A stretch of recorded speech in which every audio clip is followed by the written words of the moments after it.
Hello. Today I want to talk to you about staying fully true to yourself and tapping into that inner knowing despite what anybody else says, what things look like, what society would have tell you. And it's not always the easiest thing to do. For example, I've been on courses that I've paid for that I've walked out partway through just because I know that what's being taught is not the way I want to do things.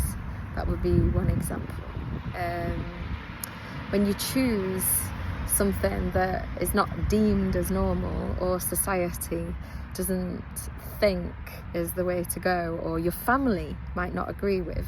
Another example for me would be, I'm very spiritual and I worked in the dental industry and everything was about science. So that little inner knowing that you know. And I'm 56, so I'm able to look back on my life and see different times when I've really followed my heart and soul and how much it's paid off. And particularly now, at this moment in my life, I'm looking back and going, oh, thank God I made that decision. I've naturally been a person, for the most part, that's chosen my heart over my head. But of course I've chosen my head at times. And this is what I talk to my clients about. Is that thing that your head is telling you true? What is it that you're yearning for inside?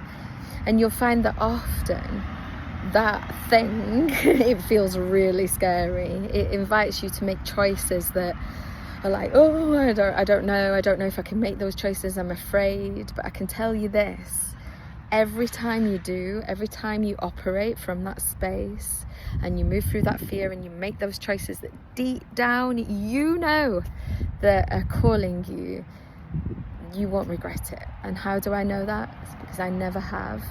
I might have had moments where I've thought, oh God, I made this choice and things aren't what I expected.